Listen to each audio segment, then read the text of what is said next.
yaitu kita mau memanggil Korin perempuan atau seorang istri yang selingkuh.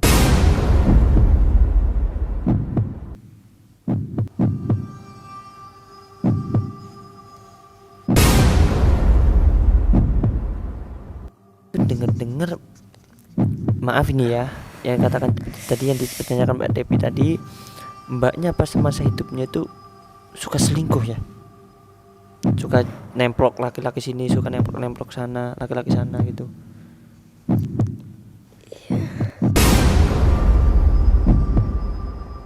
Kenapa alasan mbak itu kok selingkuh?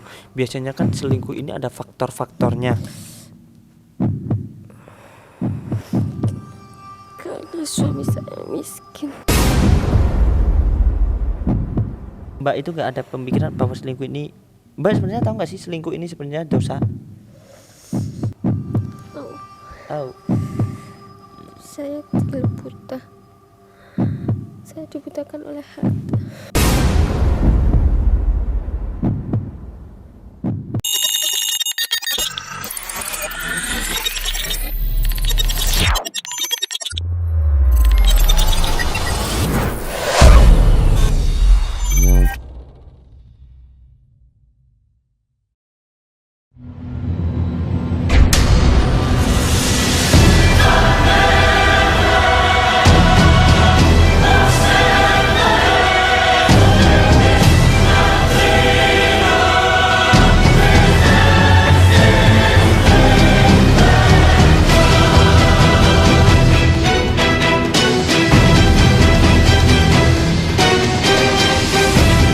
Assalamualaikum warahmatullahi wabarakatuh. Waalaikumsalam warahmatullahi wabarakatuh. Alhamdulillah qawi sultanu al-wadihi burhanu al-mabsuti fil wujudi karamuhu wa ihsanu. Allahumma shalli ala sayyidina Muhammadin sholatan taghfiru biha dzunub wa tuslihu bil qulub wa tantaliqu bil usub wa talinu biha su'ub wa ala alihi washabihi wa man ilaihi mansub amma. Selamat malam para sahabat G, sahabat Gio, sahabat Ulo, sahabat UFO, sahabat Padepokan Ilmu Hikmah Gio, serta sahabat Arok dimanapun Anda berada saat ini. Semoga kalian di sana selalu diberikan kesehatan, Amin. selalu diberikan panjang umur, Amin. selalu dilimpahkan rezekinya dan dimudahkan segala urusannya. Amin, amin, Semoga ya yang belum Allah. dapat jodoh semoga dipertemukan jodohnya. Amin ya Dan semoga yang sekarang dirundung masalah semoga cepat diselesaikan, cepat Amin. dipermudahkan segala Amin. urusannya. Amin. Amin. Pada malam kesempatan hari ini kita berkumpul lagi di sini, yaitu maaf, ini untuk perempuan. Pada malam kesempatan hari ini kalian belum tahu apa yang kita sekarang Mas Ryan udah tahu? Belum. Mbak Ita ya semua belum tahu ya. Ini kita dadakan habis ini barusan ya. Kita sekarang ini mau memanggil sosok Korin, yaitu Korin apa? Penasaran? Makanya jangan di skip. Yaitu kita mau memanggil Korin perempuan atau seorang istri yang selingkuh. Ya, istri yang selingkuh. Tapi kita tidak tahu faktornya apa. Tapi jelas-jelas dia selingkuh. Itu sahabat. Tapi biasanya Mas Pras yang selingkuh itu laki-laki ya Mas Pras? Gimana? Biasanya yang selingkuh itu laki-laki. Belum tentu laki-laki. Enggak. Semua laki-laki itu seperti itu. Jadi gini, ini bentar sahabat ya, ini kita juga bahas, ini juga untuk ilmu ya, biar mereka kalian di luar sana tahu. Kamu gini ibaratkan ya, saya ini pernah saya bicarakan kepada kalian semua kan gini, jangan karena kamu pernah mengalami sama katakanlah cowok ya, yang dia itu sudah menyakiti kamu, sudah berselingkuh, apalagi ninggalin kamu, dan dengan gara-gara cowok ini kamu menganggap cowok semua ada di dunia itu seakan-akan semua sama. Padahal tidak, karena kamu hanya dengan satu kesalahan, dalam arti satu pilihan yang salah, kamu anggap semua salah, karena belum tentu gitu. Siapa tahu Allah dia itu bukan jodohmu, sedangkan Allah itu harusnya kamu itu jalannya lurus, kamu malah salah belok. Akhirnya Allah itu membenarkan kamu biar kamu bisa ke jalan agak lurus lagi gitu, Devi. Gak bisa kamu. Kebanyakan kan emang laki-laki. Gak yang bisa, selingkuh. gak bisa. Gitu, tetap perempuan ya. Itu intinya kita nggak nyalain perempuan juga laki-laki ya, kita anggap ya udah sama aja lah. Itu juga kadang ya tergantung dari diri dia sendiri sih kita juga nggak bisa menghitung. Ya sekarang kita gini, kamu anggap kebanyakan laki-laki kamu memang tahu semua yang di katakanlah negara ini aja udah berapa banyak laki-laki yang selingkuh. Ya banyak sekali. Banyak sekali, berapa belum tahu kan. Nah itu kita belum tahu, mungkin kamu hanya dengan kejadian satu laki-laki semua anggap laki-laki itu sama, belum tentu itu sahabat. Nah kita balik ke topik lagi. Kita sekarang mau bahas itu tadi, istri yang semasa hidupnya itu selingkuh itu sahabat. Karena kan selingkuh kan tidak boleh ya, kita tahu sendiri kan selingkuh tidak diperbolehkan itu. Dan jadi dia itu sudah meninggal dan kita mau tarik korenya, kita tanya-tanya, siapa tahu ini untuk apa ya, untuk wawasan lah, untuk ilmu buat kita, untuk menjaga nanti suatu saat ke rumah tangga kita nanti kalau udah punya rumah tangga kan suatu saat pasti Mbak Ulfa, Mbak Depi, Mbak Ita, Mbak Helen, saya ataupun Mas Ryan kan pasti suatu saat akan mempunyai pasangan ataukah berumah tangga kan pasti.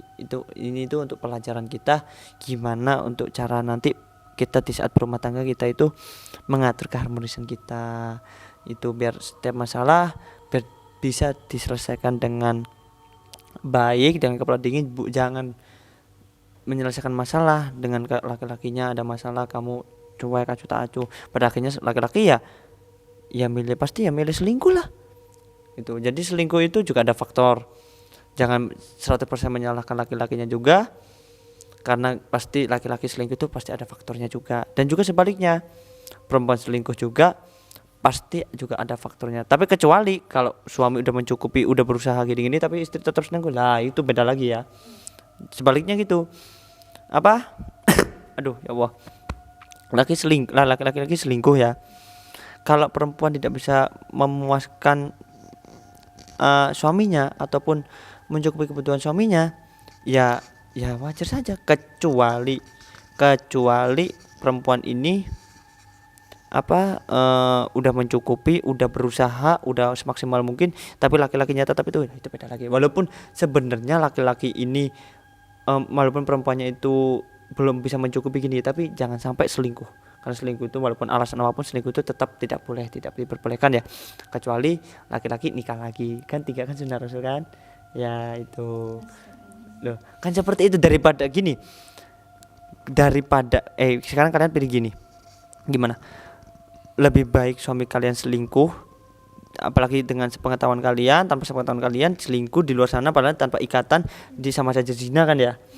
Apakah kamu pilih yang dia memang kamu gak bisa mencukupi ya, katakan gini, terus dia mau nikah lagi, terang-terangan sama kamu nikah, tapi dengan syarat kan harus adil kan. Nah kamu pilih mana coba? Dia nikah lagi ataukah dia selingkuh? Ayo. Kedua-duanya. Pinter jawabannya, pinter. Pasti saya udah menebaknya seperti itu. Ya udah sahabat, kita nggak akan lama. Boleh nikah 2 kali. Loh, tapi kan kita itu apa salahnya kita menerikan sunnah Rasul? Kan kita sunnah itu kalau kita melakukan kita kan dapat pahala.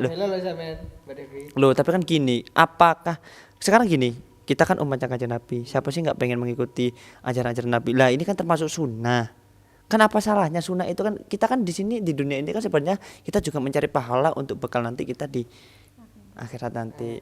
Itu untuk istri yang tidak mencukupi. Apakah Mbak Devi mencukupi, Mbak? Loh, kok ke Mbak Devi? Oh, bukan. Ini suatu saat nanti ya Allah. Akbar. Dah. Astagfirullahaladzim. Ya udah kita kembali lagi sahabat ya. Kita cepat-cepat, kita nggak terlalu lama lagi ya. Mungkin kita tadi kelamaan ya. Itulah kita bahasan kalau rumah tangga ya, karena kita juga belum ada yang pernah berumah tangga. Mungkin ada, nggak tahu siapa.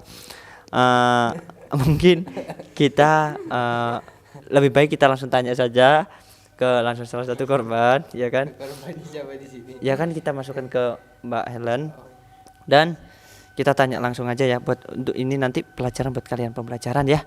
Intinya ambil yang baik, buang yang buruk, itu saja. Mungkin sebelum kita melakukan ini, kita tarik korenya, alangkah baiknya kita berselawat dulu ya sahabat. Karena apa? Guru kita Gus Idris Al-Marbawi selalu berpesan kepada kita semua, jangan lupa untuk berselawat dimanapun Anda berada, jangan bosan-bosan untuk berselawat. Karena apa? Semoga kita dengan adanya sholawat kita kelak dikumpulkan bersama dengan junjungan kita Nabi besar Nabi Muhammad SAW di surganya Allah Subhanahu Wa Taala. Semoga dengan sholawat ini sekarang yang lagi menonton lagi dirundung masalah, semoga dengan sholawat ini bisa menenangkan hati kita, bisa bikin hati kita adem ya, yang grundel yang apa. Semoga dengan sholawat ini kita biar lebih adem lagi, biar kita lebih berpikir lebih jernih lagi. Itu sahabat ya, minta sholawat dulu ya. Bismillahirrahmanirrahim. Ya Habibi ya Muhammad ya arusal khafiqaini ya Habibi ya Muhammad ya arusal khafiqaini ya mu'ayyad ya mumajjah ya imam al-qiblataini sallallahu ala Muhammad sallallahu alaihi wasallam sallallahu ala Muhammad sallallahu alaihi wasallam. Alhamdulillahirabbil alamin. Ya, mungkin kita nggak panjang lebar lagi, kalian pasti akan penasaran kan gimana nasib Qorin ini, baikkah atau buruk. Tapi dilihat dari permasalahannya kayaknya sih ya kalian bisa menilai sendiri ya, saya bukannya ya sok menilai enggak, tapi ya kita udah tahu, tapi kita jangan menjudge juga ya. Intinya kita lebih baik kita langsung mendatangkan saja biar kalian tahu langsung gimana ya. Mungkin Mbak Ilan bisa dimulai. Mungkin Mbak siapa? Mbak Ita, mau siapa yang masukin? Ya udah.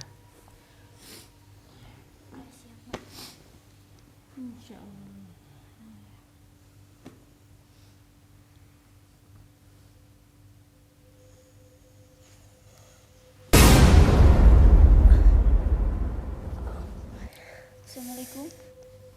Agak deketin. Masih kesakitan dia. Banget ya, Mbak ya. Assalamualaikum. Waalaikumsalam. Kalau boleh tahu namanya siapa, Mbak? Yuni. Mbak Yuni.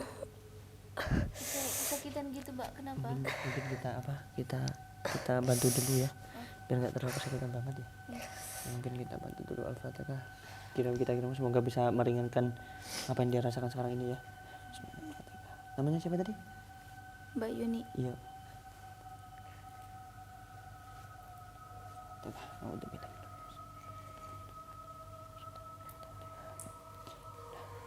Mungkin bisa cuma mendengarkan sebentar ya, nggak bisa terlalu lama juga. Itu mungkin bisa ditanya Mbak Depi. Tanya silakan. Mic-nya agak deketin gini ya. Mbak, kalau boleh tahu Udah, saya gini aja. Kalau boleh tahu kenapa bisa dengar-dengar mbaknya itu selingkuh ya? Hah? Iya, Kenapa selingkuh? karena suami saya miskin. Suaminya miskin. Saya mau tanya juga ini. Sebelumnya Mbak ini umur berapa? 30. Masih lumayan sih, muda. Ya nggak terlalu muda banget ya. 30. Meninggalnya udah lama. 1 tahun yang lalu. Berapa? 1 tahun yang lalu. 1 tahun. 1 tahun. Mbaknya meninggalnya karena apa? Kalau boleh tahu. Penyakit. Penyakit apa?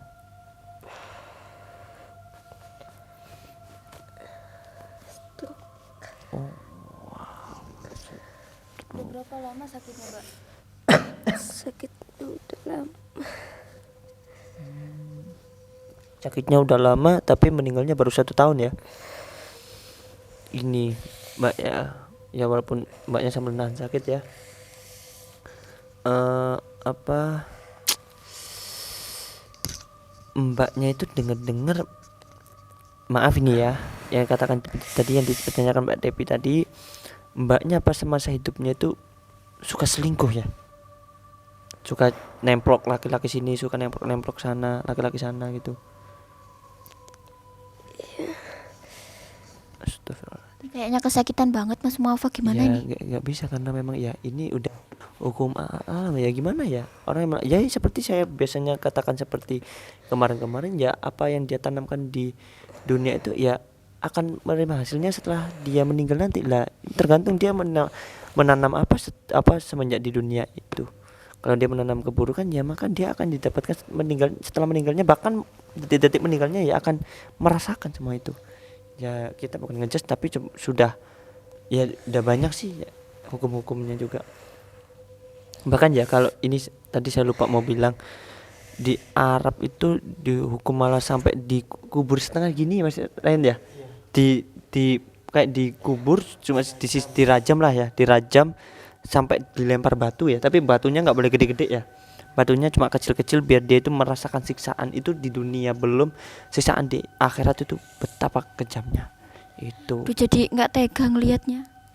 Ya gimana lagi, apalagi udah berselingkuh kan udah masuk juga zina juga kan itu. Nah apa zina ya. Jadi gini Mbak, kenapa alasan Mbak itu kok selingkuh? Biasanya kan selingkuh ini ada faktor-faktornya. Karena suami saya miskin. Astagfirullahaladzim. Terus Saya nggak sanggup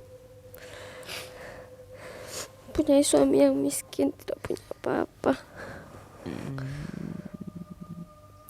jadi alasan Mbak selingkuh itu karena suami Mbak itu miskin. Terus apalagi ada alasan lagi kah selain miskin? Dia tidak bisa memuaskan saya. Memuaskan dalam segi hal apa itu? Dia tidak bisa memenuhi kebutuhan saya. Oh, berarti dengan itu semua ya, karena mbaknya selingkuh berarti karena suami miskin, dan kedua suami tidak bisa memuaskan dalam kebutuhan mbaknya ya. Terus sampai mbaknya itu ambil jalannya gimana ya, ya jalan yang udah ya yang melanggar banget ya. Apalagi di dalam agama Islam itu tidak boleh apalagi berselingkuh itu nggak boleh ya. Itu apalagi mbaknya udah punya suami kan. Nah, lantas mbak itu pertama awal selingkuh itu ketahuan nggak sama suami? Itu bertahan sampai berapa tahun, berapa bulan sampai nggak ketahuan, pada akhirnya sampai ketahuan itu? Sampai saya mempunyai penyakit. Sampai itu penyakit. Berarti lama ya. Tapi kamu apakah selingkuh dengan satu laki-laki atau bertemplok-templok laki-laki lainnya juga? Banyak. Oh, astagfirullahaladzim. Ya, saya udah paham ya, karena kalau udah masalah harta ya, perempuan itu udah nggak, dalam arti ya suami tidak bisa mencukupi, otomatis ya perempuan kan ya yang gimana ya, bingung juga ya. Pasti rata-rata kalau perempuan udah selingkuh itu pasti nggak satu. Kalau masalah dia nggak suami itu nggak bisa mencukupi ya, kayak apalagi katakanlah tanda kutipnya itu miskin ya, dia itu pasti cari lagi yang lebih kaya. Biar apa? Biar dapat mendapatkan uang yang banyak. Biar biasanya itu kalau perempuan kebutuhannya mungkin perhiasan, kayak bisa apa yang dia inginkan itu biar tercapai, biar bisa dibeli gitu intinya. Sampai segitunya nemplok. Berarti laki-lakinya nggak cuma satu, lebih. Berarti yang diomong Mas Muafak itu benar semua, Mbak? Iya. Sekarang saya menyesal. Saya mau tanya Mbak, sebelum sama nikah sama suami sampean tahu nggak apa pekerjaannya? dulu suami saya kaya. Kaya, bangkrut. Berarti sama nih matre dibilangnya. Melihat lelaki dari hartanya.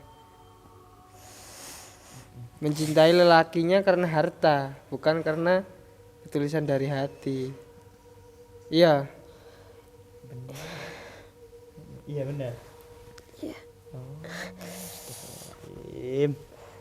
Tapi gini Mbak, yang saya pertanyakan itu sebelum Mbaknya menikah sama dia, walaupun dia sebenarnya waktu itu kondisinya masih kaya ya, apa nggak ada perjanjian kah kalau suami itu nggak ada perjanjian gini, apakah kamu di saat aku lagi jatuh, apakah kamu akan tetap menemani gitu? Apakah pernah ada perjanjian gitu nggak? Pasti ya, kalau pasti banyak sih, rata-rata pasti sebelum nikah itu di dalam dua kubu ini, kayak kubu dua ini, kayak laki-laki sama perempuan ini pasti ada sebuah perjanjian lah. Ada. Dan ternyata Mbak menjawab apa? Sanggup apa enggak? Sanggup. Dan pada akhirnya sekarang Mbak melanggar perjanjian Mbak sendiri. Apakah Mbak waktu melakukan hal seperti itu tidak ingat dengan janji Mbak sebelum Mbak menikah dengan suami Mbak itu? Saya tidak memikirkan itu. Jadi gitu, hanya dengan harta perjanjian pun akan hilang. Kok?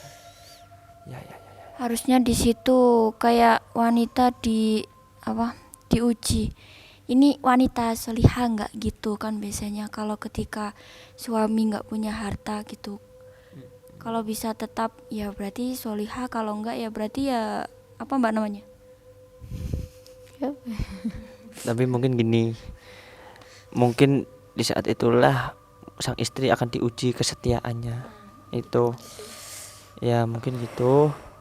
Ya tergantung dari, intinya dari dua kubu ini. Kalau tapi ya tergantung juga sih, makanya kita itu kan ya mohon maaf ini ya, carilah istri yang benar-benar apa ya, yang bisa menerima kita apa adanya. Walaupun ya kita sebagai laki-laki jangan pasrah apa adanya, jangan, karena kita kan sebagai laki-laki kan harus bisa mencukupi seorang istri, tapi juga seorang istri harus mengerti gimana keadaan laki-lakinya gitu.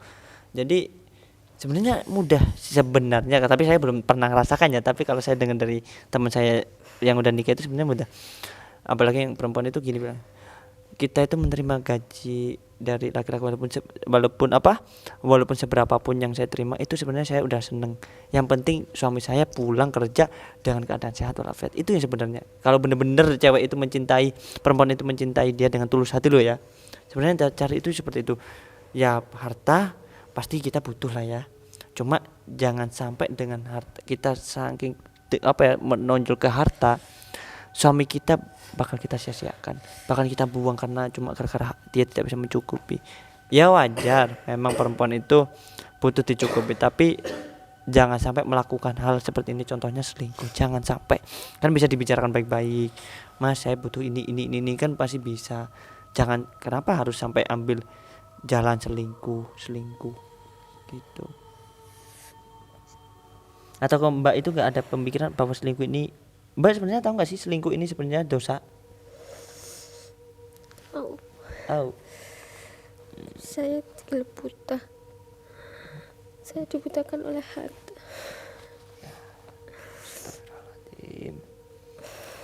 Itulah bahayanya. Maksudnya Mbak udah nggak cinta lagi sama suaminya gitu ya? Saya memang nggak cinta sama suami saya. Berarti pertama sebelum menikah Mbak itu mencintai dia memang bukan dengan tulus hati ya, karena harta dia ya? Iya. Berarti sebegitu kaya dia ya? Itu bangkrutnya gara-gara apa, Mbak? Kok bisa sampai bangkrut gitu? Uangnya dibawa lagi sama Penipuan. Tipu. Kasihan.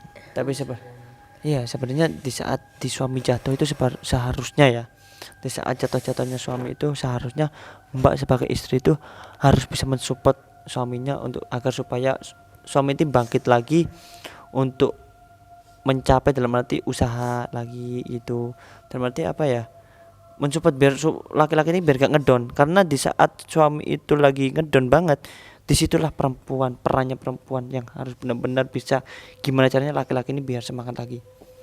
Itu untuk perempuan-perempuan mbak-mbak nanti kalau udah nikah ya, itu jangan sampai ambil selingkuh tuh. Dan Tapi menurut apa, menurutku sih kadang bangkrut itu bisa diartikan Allah sedang membersihkan harta yang kurang baik, misal. ya benar, mungkin bisa jadi ya, atau juga itu ujian dari Allah, kita juga nggak tahu ya, karena di setiap rumah tangga itu kan pasti ada ujiannya, kita nggak tahu dalam bentuk segi hal apa, dalam harta, bahkan bisa dalam ya dohir batin juga bisa. Itu intinya tinggal gimana caranya si orang istri dan suami ini saling melengkapi untuk menjalani kehidupan yang dikasih ujian oleh Allah itu. Gitu. Terus sekarang apa yang Anda rasakan, Mbak? Nah, gimana? Saya menyesal. Ya, menyesal ya pasti ya, menyesal itu kok rata-rata kok di belakang ya. Kenapa nggak di depan ya? Itu pertanyaan saya. Ya penyesalannya itu di belakang. Iya. Ada yang di belakang. Mungkin ada San- di depan. Iya, seandainya mungkin mbaknya digambarkan ini loh siksaannya orang selingkuh, orang zina, orang yang intinya itu yang melanggar apa yang dilarang oleh Allah lah. Mungkin ya kita setiap manusia kita akan berlomba-lomba untuk apa? Beribadah. Bahkan itu kita tidak ada untuk sempat untuk apa? Untuk kerja enggak, malah kita justru malah ibadah. Kalau apa? Kita seandainya Allah menampakkannya, ini loh ganjarannya ibadah, ini loh ganjarannya ibadah sholat, ini dalam arti apa yang diperintahkan oleh Allah, ini loh ganjarannya. Kalau kita ditampakkan, wah udah kerja kita lupain, apa-apa kita lupain, justru gitu sebaliknya. Apalagi kita ditampakkan ini loh siksaan kalau orang yang seperti ini loh siksaan orang seperti ini, maka waduh, kita setiap gerak-gerik pasti kita akan ada rasa ketakutan, pasti ada, bahkan hembusan nafasnya pasti ada rasa ketakutan. Nah itu kalau ditampakkan ya, mungkin karena nah ini kita nggak ditampakkan ya, kita nggak tahu ya, kita pulang nanti menghadap kepada Allah itu apa yang kita bawa itu kita nggak tahu. Mungkin Mbak Devi mau tanya, silakan Mbak Devi. Iya. Mbaknya punya anak gak? Punya Punya. Anaknya berapa? dua, Dua. Mbak, Laki-laki atau perempuan? laki dan perempuan. Terus selama ini anak-anaknya tahu nggak mbaknya itu selingkuh? Tahu. Tahu. Astagfirullah. Terus gimana dengan anak-anaknya itu? enggak, ini pertanyaanku, anaknya umur berapa? Anaknya umur berapa? 14 dan 7. 14 tahun? 4 apa 7? 14 dan 7 tahun. Oh, 2. Iya, 2. Anaknya 2, laki-laki sama perempuan. Yang satu umurnya 14, yang satu umurnya 7 katanya. 16 dong. 16 15. Dulu saya waktu itu belum lulus sekolah. Tapi sampean ini bisa dibilang good looking berarti ya. Sampai cowoknya. Jadi anak dua itu yang masih kecil-kecil tahu bahwa sampai itu melakukan selingkuh itu. Ya kalau yang umur 7 tahun sih ya nggak ngerti ya, masih. Ini anak yang 14 Iya. tahun. 14 tahun itu kan udah tahu lah pasti kalau 14 tahun. Iya. Itu Bisa-bisa membawa dampak buruk buat Tampaknya anaknya. efeknya nanti malah ke anaknya, itu lah bahayanya. Apakah mbaknya nggak kasihan sama anak-anaknya, Mbak? Anak saya kasih uang. Kenapa? Anak saya kasih uang. Oh, kasih uang. Tapi gini, bentar ya. Anak yang umur 14 tahun ini kan pasti udah tahu kan ya, akalnya udah malu main kan.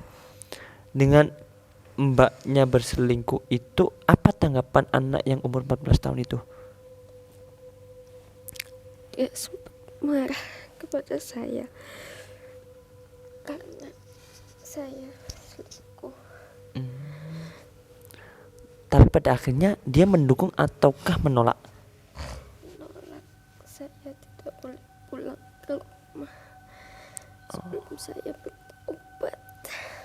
Terus yang 7 tahun itu ikut mbaknya atau ikut bapaknya?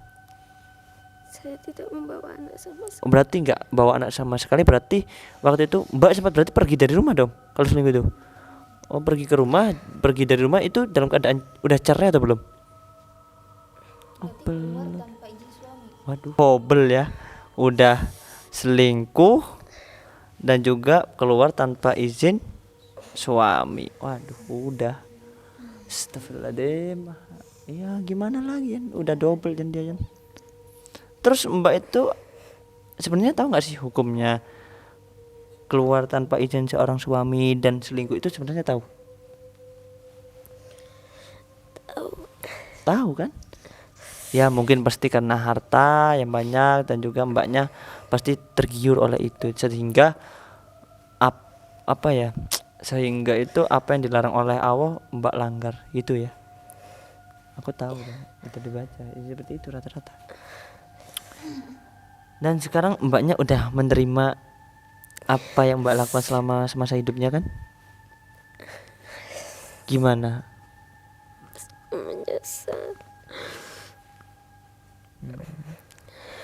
Itu kok bisa selingkuh diajak teman apa inisiatif apa gimana kok bisa langsung ada sasaran laki-laki? Oh iya ya benar-benar. Jadi gini, tak perjelas lagi pertanyaan mbak Ita tadi ya. Jadi kan awal mula mbaknya selingkuh itu apakah ada perkenalan dalam arti bahasa Jawanya mak jomblang, ada yang menjembatani ke laki-laki itu ataukah inisiatif sendiri kenal dari mana, dari sosmed atau dari apa, ataukah ada teman yang menjembatani untuk ke laki-laki itu? Ada teman. Dari teman. Ya ini juga harusnya temennya juga jangan nyariin laki-laki lain, harusnya nasehatin, ini salah juga lagi. Aduh. Ini apa yang mbaknya dapatkan ketika mbaknya ya berhubungan dengan laki-laki yang lain, kan banyak laki-laki, terus apa yang anda dapatkan, kepuasan apa gitu? Uang yang saya dapatkan. Uang aja. Jur. Terus uangnya itu dipakai buat apa, Pak? Untuk anak dan juga belanja saya. Untuk anak, uang dari cara ya saya kira kutip memang benar haram ya. Uang mendapat dari seperti itu untuk mencukupi anak. Astagfirullah. Tapi masih sayang anak, masih gimana nih? Ya nggak bisa walaupun dia sayang anak, tapi kalau dia melakukan mencari nafkah dengan cara seperti itu ya nggak baik juga mbak Ita itu. Sekarang makan sama iya haram. Jadi gini, mending kita kerja walaupun penghasilannya itu tidak terlalu tinggi ya, tidak terlalu banyak, yang penting pelan-pelan tapi halal ya kan. Karena gini, kita mencari rezeki dengan halal dengan haram itu beda loh ya, jauh banget ya. Kalau halal itu walaupun dikit halal tapi terasa nyaman, nggak ada beban, barokah lah, berkah juga ya, nggak ada masalah beban apapun walaupun itu padahal dapatnya sedikit ya. Katakanlah satu minggu cuma dapat 400, 500, 300 lah ya, walaupun sedikit seperti itu. Tapi kalau dia mencari dengan halal terus niat ibadah untuk mencukupi istri dan anak, insya Allah dia akan berkah. Apalagi dia nggak ada, nanti nggak akan rasa beban ini terasa nggak ada, karena itu dari keberkahan dia kalau mencari nggak ada dari haram, kecuali dari barang haram loh ya. Kita pasti nanti kita akan dihantui rasa berdosa, pasti ada, dihantui rasa bersalah pasti ada, apalagi kalau sudah meninggal seperti ini. Waduh, udah. Dan terus gini mbak, saya mau tanya ya, selama mbak jalan sama laki-laki itu, adakah salah satu dari laki-laki itu sampai menikahi mbak? Dengan arti nikah siri pasti kan ada juga, pernah saya dengar seperti itu. Ataukah pernah ataukah cuma mbaknya? Iya makanya saya akan tanya dia, apakah mbak pernah tindakan siri gitu atau dijanjiin apa-apa gitu, pada akhirnya mbaknya kena tipu juga, pernah nggak? Saya pernah Apa? dinikahin siri. Oh pernah. Jadi itu selingkuh sampai cinta banget gitu ta? Saya enggak cinta. Oh saya paham, mungkin dia nikahin siri tes biar hartanya itu biar masuk nanti kan jadi warisan gini gitu, paham saya. demi apa? Tanda kutip besar, harta. Itu. Dengan mencari harta, dengan biar dia tergiur oleh harta, dia menghalalkan segala cara. Itulah tercinta buta, bukan cinta manusia tapi cinta harta. Mbaknya apakah nggak kasihan ke suaminya, ke anak-anaknya, sampai berani-beraninya nekat melakukan hal-hal seperti itu, bahkan hal-hal yang dilarang oleh agama dan dibenci oleh Allah. Saya waktu itu khilaf. Saya khilaf. Saya tidak berpikir apa-apa waktu itu. Saya hanya berpikir tentang harta. Yang saya pikirkan hanyalah uang. Nah kan dari awal tadi udah nekat sendiri keluar. Wow. Apalagi tanpa izin suami.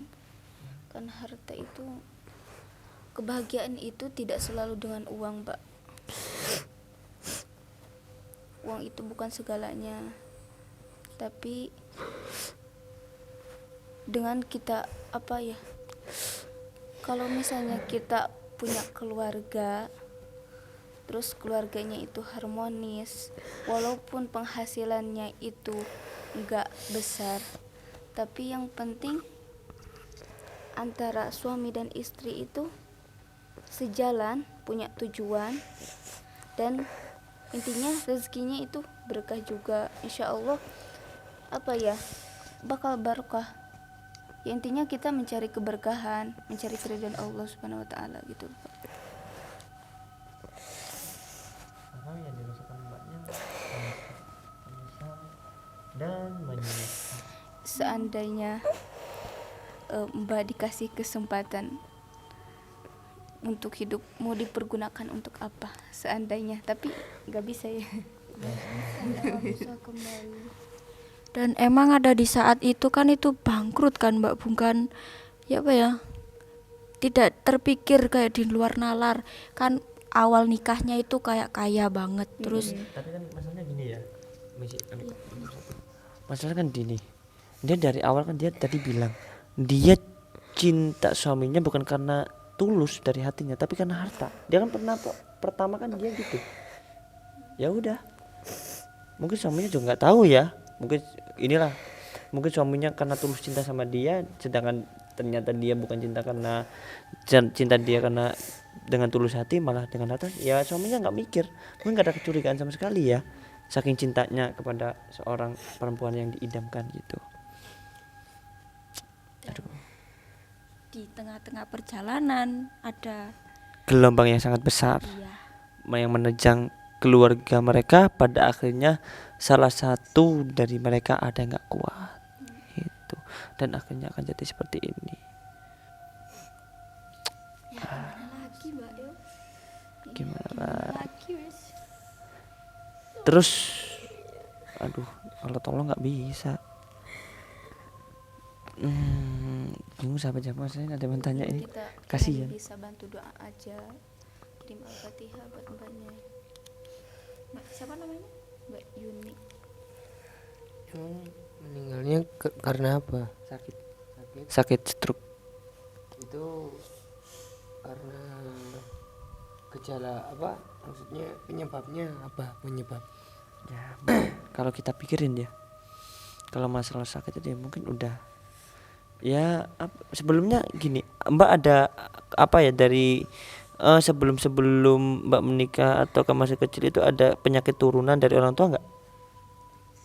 Nggak ada. Mbak itu waktu sakit itu atau pas lagi selingkuh atau ke pas nggak, gini takutnya dia kan kena, kalau stroke itu kan faktornya kan banyak, ada juga yang banyak pikiran, ada juga yang kena darah tinggi kayak apa kan gitu. Nah itu saya pengen tahu faktornya itu apa, berarti apakah dia habis kan gini karena hukum karma itu kan pasti ada ya, dia habis selingkuh dengan laki-laki ini, laki-laki ini ternyata malah juga punya simpanan juga perempuan, takutnya seperti itu. Ataukah faktor memang mbaknya sebelumnya punya riwayat penyakit, ataukah ya mbaknya baru-baru itu baru sakit tiba-tiba gak menyangka gitu? Sebenarnya saya mempunyai penyakit darah tinggi. Lalu saya sering bertengkar dengan suami saya hingga memicu darah tinggi saya menjadi stroke. Ya. Tapi saya mau tanya mbak sedikit ini ya tentang suami mbak. Suami mbak udah perhatian banget gak sama mbak? Perhatian. Terus dia di saat jatuh udah berusaha nggak untuk mencarikan nafkah mbak? Dia berjualan keliling, Tapi intinya kan dia udah berusaha kan? tapi saya yang tidak mau. Penghasilan dia sedikit. Baik loh, Mbak. Padahal suaminya baik loh Kenapa padahal dia. disia-siakan? Nah, Karena jarang-jarang suami yang berjuang untuk seorang istri. Maksudnya apa ya? Jarang-jarang suami yang sebaik suami Mbak gitu. Dia juga tanggung jawab kok. ya mungkin maksud Mbak Devi tadi jarang ada laki-laki yang berarti yang perhatian banget, yang baik banget, yang bertanggung jawab di saat suami itu lagi jatuh-jatuhnya banget ya. Di saat kadang kan banyak juga. Ini ya kita nggak mengerucut, kita sempat ya kita banyak lah ya udah kejadian ya. Terkadang itu ada suami yang habis kaya kan jatuh banget ya anjlok. Terus itu dia itu malah stres, pada akhirnya dia cari apalah, kadang dia dengan judi lah, dengan apalah menghabiskan hartanya dengan dibuat judi, dibuat adu hewan kayak apa kan. Itu kan sebenarnya kan ya ini malah beruntung mbaknya. Dia di saat jatuh tapi dia masih tetap mau bertanggung jawab untuk mencukupi mbaknya, untuk menafkahi, walaupun dia tetap juga perhatian karena mbaknya belum tahu juga kan di saat dia membawa rezeki itu. Sama tahu nggak suami mbak udah makan apa belum, seharian itu udah makan atau apa, capek nggak pernah nanyain. Yang ditanya cuma harta doang.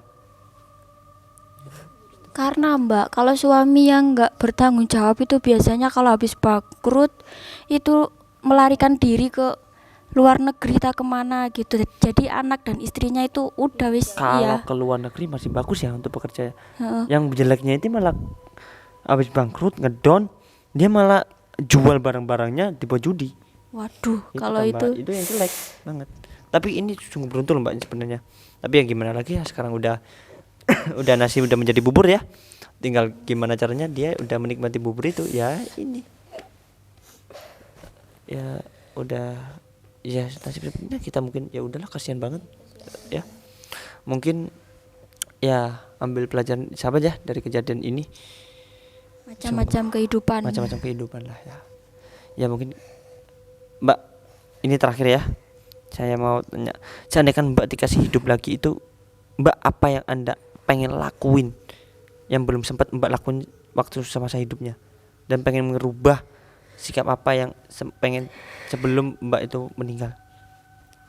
Yang ingin minta maaf kepada suami saya dan juga anak-anak saya. Saya ingin merubah sikap saya. Saya ingin bertobat. Tapi itu semua hanya seandaikan ya, bukan akan tidak bisa akan terkabulkan lagi, karena kalau Allah udah memanggil dia tidak akan bisa kembali lagi. Dah ya gitu ya, kita diciptakan dari tanah maka kita akan dikembalikan juga menghadap ke tanah, diciumkan ke tanah ya. Jadi intinya jangan disia-siakan waktu Anda selama di dunia ini. Tuh. Mungkin kita keluarkan dulu Mbak Ita, mungkin udah cukup kayaknya, kasihan juga badannya juga sakit banget kayaknya.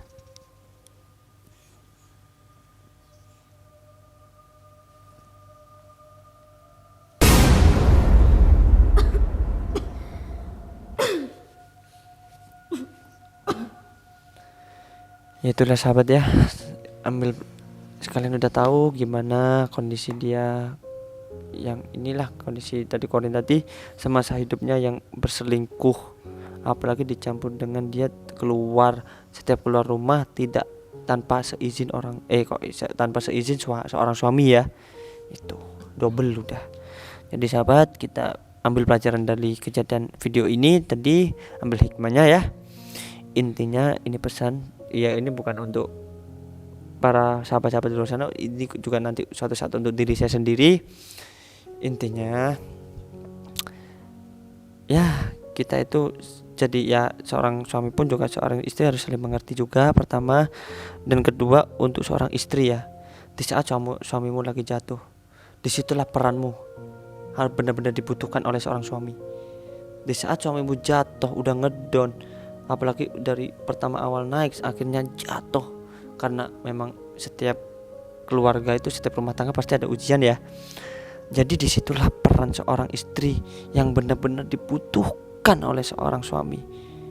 Nah, kalau kalian bisa melewati ujian itu demi hari, demi tahun, demi bulan, insya Allah yang penting itu di saat kalian jatuh jangan lupakan Allah. Rata-rata ini ya, rata-rata ya, kita nggak menjudge orang di luar sana, cuma rata-rata orang yang susah ini kadang-kadang gini, orang susah waktu di saat kita susah baru ingat Allah ya, dan di saat kita senang lupa dengan Allah. Ya itu yang biasanya ya, yang saya pernah lihat. Cuma ada yang lebih buruk lagi, di saat kasih senang lupa sama Allah, dikasih ujian malah lupa sama Allah juga. Itu orang benar-benar orang serugi-ruginya orang ya.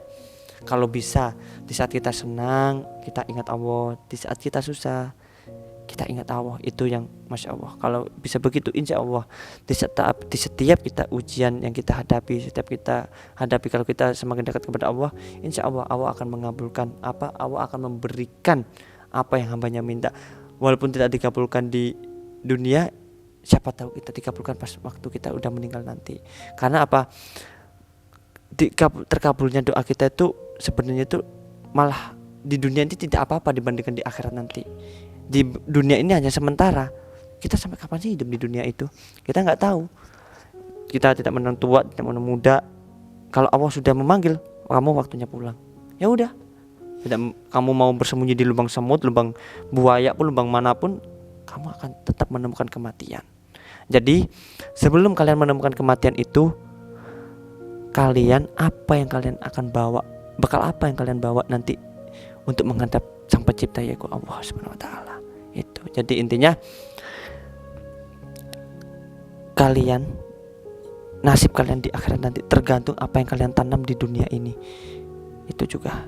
Dan untuk masalah rumah tangga, mungkin ada yang mau disampaikan dari mbak-mbaknya.